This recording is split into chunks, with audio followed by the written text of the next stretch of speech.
A search operation is continuing for at least 6 people thrown into a river in the US city of Baltimore after this huge container ship collided with a bridge, sending it crashing into the water. Maintenance workers were working on the bridge when it happened in the early hours of the morning. 2 people were pulled from the freezing waters. Rescuers are now using sonar to search the wreckage for the missing. In the minutes before the crash, it's thought that the container ship had lost power. Well, in a moment, Rebecca Morell will take a step-by-step look at exactly what happened. But first, we have correspondents on both sides of the bridge in Baltimore. Gary O'Donoghue is on the east side and Sumi Somaskanda is on the west. Sumi, first of all, the progress so far of the rescuers? Sophie, there is a massive search and rescue operation underway. It's going to continue into the night.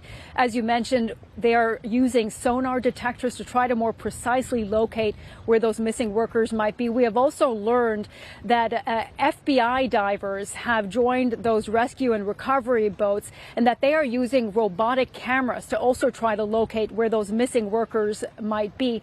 Now, a law enforcement source who told us that information was not able to say whether there was one or more divers in the water at this moment, and that is because of the jagged debris. You have to remember that massive chunks of metal from this bridge fell right into the river, really complicating efforts. And that indeed corresponds with what we heard from Maryland Senator Ben Cardin, who we spoke to just about half an hour ago, who told us one of the problems in the search and rescue mission at the moment is precisely that they've really had to maintain a surface search because getting deeper into the water has not been possible because of that debris. So they're going to continue searching, Sophie, but several factors working against them at this hour: that debris, the wreckage from the bridge, but of course also weather. It is very cold, and as the evening moves on, it will of course only get colder, and the water conditions. The water very choppy, murky, making this effort all the more difficult.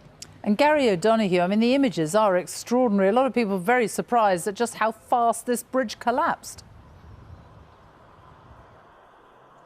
Yeah, Sophie, I've been here since before daybreak, and we were talking to people down by the water's edge, out walking their dogs, people who live very close to the river here, and they were in total shock at what had happened. This is a massive landmark in their lives, something they use on a daily basis, and it had simply disappeared overnight. Some heard the crash. They said they felt their houses shake as the bridge went down. Now, of course, the bridge was named after Francis Scott Key, the author who inspired the words for the Star-Spangled Banner. And one woman said to me, it was a symbol, she said, a symbol of America.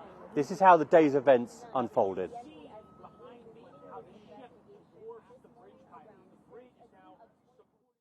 It's just before 1:30 in the morning, and the 985-foot Dali container ship is heading for the open sea. Hold on traffic on the Key Bridge. There's a ship approaching. It just lost their steering. So until you get that under control, we got to stop all traffic. The ship had lost power and was veering straight into one of the bridge's pylons. C-13 dispatch. The whole bridge just fell down. Start, whoever, everybody. The whole bridge just collapsed. 8 members of a construction team working on the bridge filling potholes were thrown into the ice-cold water. 2 were rescued, one of whom is critically ill in hospital. Incredibly, the crew on the ship, realising something was wrong, managed to issue a mayday before hitting the bridge. That allowed the authorities on land to prevent more vehicles from going onto the bridge, unquestionably saving lives. Throughout the night and day, boats, helicopters and divers have been scouring the water for survivors. The authorities vowing to continue the search for as long as it takes. This is very much still a search and rescue mission. We are still actively looking for survivors. We know, and that's the pledge we've made to these families, and this is still very much an active search and rescue mission. Local residents were woken in their beds by the sound of the crash, devastated by the sheer scale of the destruction. My husband does that kind of work, like road work, and to know it could have been his friends, it's scary and it sucks.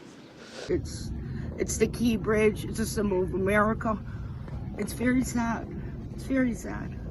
Local investigators have made it clear they believe this was an accident and have ruled out any kind of terrorist incident. I've directed my team to move heaven and earth to reopen the port and rebuild the bridge as soon as humanly possible. And we're going to work hand in hand with the support of Maryland to support Maryland and whatever they ask for. For now, the port of Baltimore, one of the 10 largest in the United States, remains closed, and the loss of the bridge severs a key artery for large vehicles on America's eastern seaboard. The impact of this accident will be felt for months to come. Gary O'Donoghue, BBC News, Baltimore. So why did the ship go off course, and why did this huge bridge come crashing down so easily? Rebecca Morell is here. She's been looking at the sequence of events. Thanks, Sophie. Well, what do we know about what happened in Baltimore? Data analysed by BBC Verify shows the ship set off from the port at 1:45 in the morning local time. The Dali is a 300-metre long container ship, and on board were 2 pilots, mariners from the local port with a specialist knowledge about how to guide the vessel out to sea. Now, it was heading towards the central section of the bridge, which is wide enough and tall enough for the ship to pass through, but it veered off course and crashed into this column here. So what happened? Well, in this video, you can see the ship is nearing the bridge, but at 1:24 a.m, the lights go off suddenly, suggesting a major technical fault. A minute later, they come back on again. Now, 3 minutes after this, you start to see the black smoke billowing from the ship. And over here, where you can see this circle, are the construction vehicles. Workers there were fixing potholes on the road. And then moments later, a mayday was issued, and you could see the moments of impact, and the bridge collapsed. If you lose power while manoeuvring, there's a possibility you could lose control of the steering of the vessel momentarily. There are regulations as to how quickly you have to be able to regain that control if that does happen. But obviously, in such a confined area, those seconds or minutes can make the difference between having a collision or not. So why did such a large part of the bridge collapse? Well, the bridge opened in 1977, and at its centre is a continuous section spanning 366 metres long. There are 4 supporting columns underneath it. Now, bridges are tested for impacts, but we don't know if calculations would have included a vessel of this size. Ships are a lot bigger now than they were in the 70s. The head-on collision took out an entire load-bearing support. Now, protective reinforcements can be added to these, but it's not clear if they were here. You have a long element that's supported by 4 supports, and you're simply removing one of them. I could not imagine another situation where a bridge like that would resist such a massive force.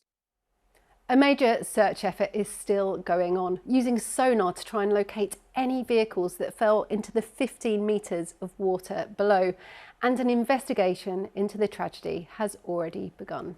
Sophie. Rebecca, thank you.